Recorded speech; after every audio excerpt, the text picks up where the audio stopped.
ये one time registration का जो विषय है, माननीय मुख्यमंत्री जी पिछले 3-4 साल से इसके ऊपर और हमारे सभी अधिकारीगण इस विषय पर बहुत ही चिंतन और मनन इसके ऊपर किया कि बार बार एक उम्मीदवार को विभिन्न भर्तियों के लिए बार बार फॉर्म भरना पड़ता है, बार बार फीस देनी पड़ती है, बार बार एग्जाम देने के लिए उनको एग्जामिनेशन सेंटर पर आना पड़ता है और हरियाणा कर्मचारी चयन आयोग को बार बार इन उम्मीदवारों के जो वांछित दस्तावेज हैं उनकी जांच पड़ताल करनी पड़ती है और इसके अंदर बहुत ज्यादा समय जो है इस प्रक्रिया को, चयन प्रक्रिया को करने में लगता है, जिसके कारण कई प्रकार की कठिनाइयां पैदा होती हैं। इस प्रक्रिया को सरल करने के लिए और स्पीड अप करने के लिए और जो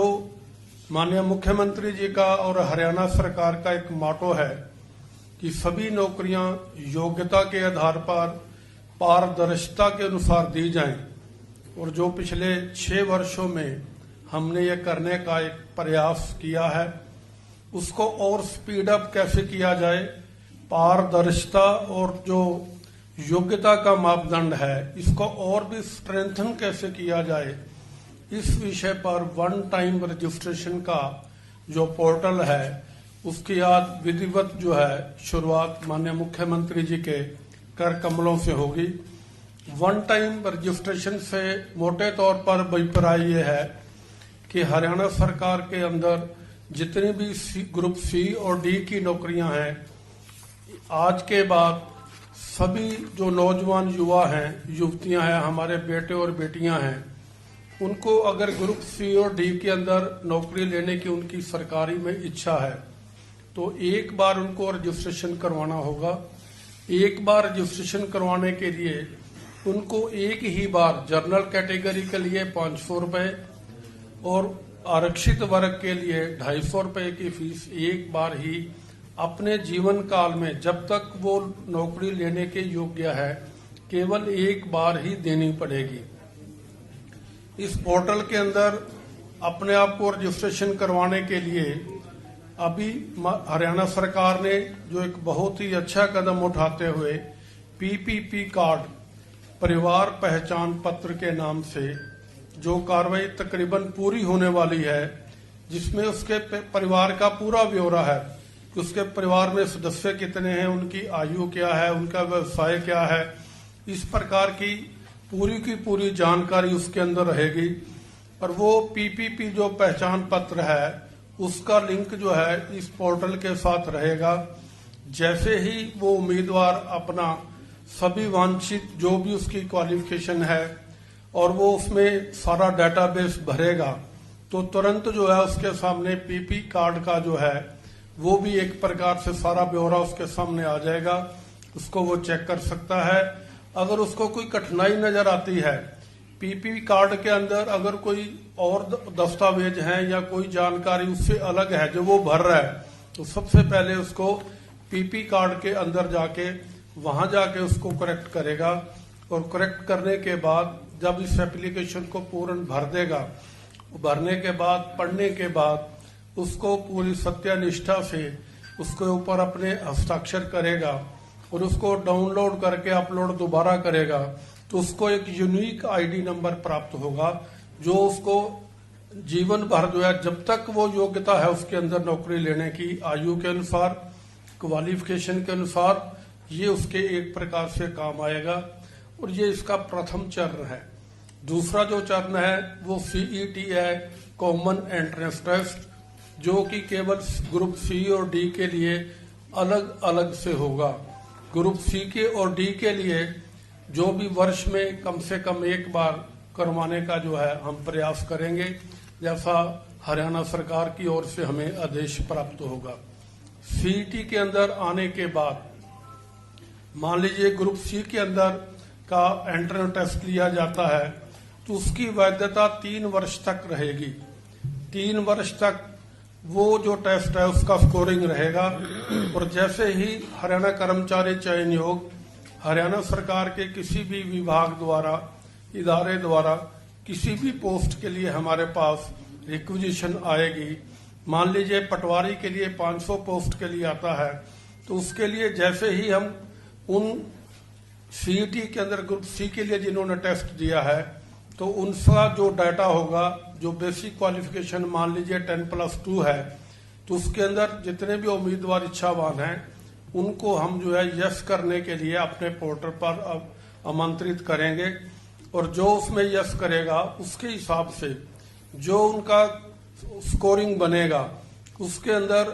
5 टाइम्स जो है उनको बुलाया जाएगा। अगर 30 तक जो है हमारे पास उसमें पोस्ट हैं, 30 से 40 के बीच में है तो 150 तक होंगे, और अगर उसमें 50 से ऊपर नौकरियां हैं, पोस्ट हैं, तो उसके अंदर 3 टाइम्स जो है उनको बुलाया जाएगा, और उनका जो है फिर स्क्रीनिंग टेस्ट हम अपने तौर पर हरियाणा कर्मचारी चयन आयोग लेगा, और उसकी स्कोरिंग के हिसाब से जो है आगे जो है विषय बढ़ेगा। एक जो सबसे महत्वपूर्ण इसके अंदर बात है कि 10 मार्क्स का जो सोशियो इकोनॉमी का क्राइटेरिया हरियाणा सरकार ने आम जनता के लिए, सुविधा के लिए, उनको जो बिल्कुल भी अंतिम लक्ष्य पीछे सबसे पीछे बैठा हुआ व्यक्ति है, जिसके परिवार में एक भी नौकरी नहीं है, ऐसे लोगों के लिए जो सुविधा दी है, उसके अनुसार उन सभी जो 4 हमारे उसके अंदर मापदंड हैं कि उसके परिवार में किसी के पास नौकरी नहीं है, अगर कोई हमारी बहन और बेटी विधवा है उसके लिए भी उसके अंदर 5 नंबर का प्रावधान है, और उसके अनुसार जो है अगर कोई डीनोटिफाइड उससे वर्ग से है तो उसके लिए भी है, और एक उसके अंदर जो है अगर कोई प्राइवेट नौकरी में हरियाणा सरकार के अंदर काम कर रहा है किसी इदारे के अंदर जो उस नियमानुसार उसमें आता है, अगर उसके पास कोई एक्सपीरियंस है तो उसको भी 5 मार्क्स का जो है एक प्रकार से सहायतार्थ किया गया है। तो ये सोशियो इकोनॉमिक के जो 10 मार्क्स हैं, ये सीईटी टेस्ट होने से पहले ही उसके योग के अंदर जो है जोड़ दिए जाएंगे, ताकि इस प्रक्रिया को बार बार हमें उनके डॉक्यूमेंट को चेक ना करना पड़े। इस प्रकार से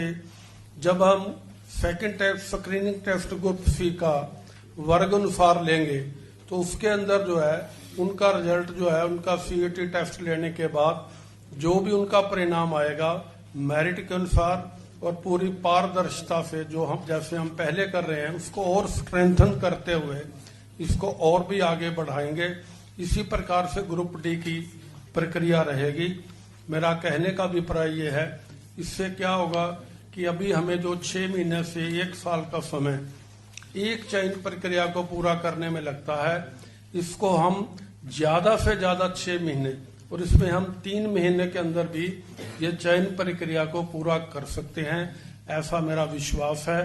और यही माननीय मुख्यमंत्री जी का और पूरे हरियाणा सरकार का भी यही विषय है कि इस चयन प्रक्रिया को पूरी योग्यता, मेरिट, पारदर्शिता के साथ और स्ट्रेंथन करते हुए आगे बढ़ाया जाए और इसको स्पीड अप किया जाए। इसका मुख्य उद्देश्य जो है, जो हमारे युवा पढ़े लिखे युवा हैं जो ग्रुप सी और डी में नौकरी प्राप्त करना चाहते हैं,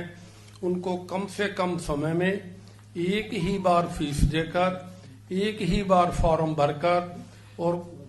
कर्मचारी चयन आयोग के कार्यालय में डॉक्यूमेंट वेरिफिकेशन के लिए कभी आना ना पड़े। एक प्रकार से सुलभ और सरल एक प्रक्रिया जो आज माननीय मुख्यमंत्री जी के द्वारा शुरू होने जा रही है, इसमें इस कार्यक्रम में आने के लिए आप सभी का बहुत बहुत धन्यवाद।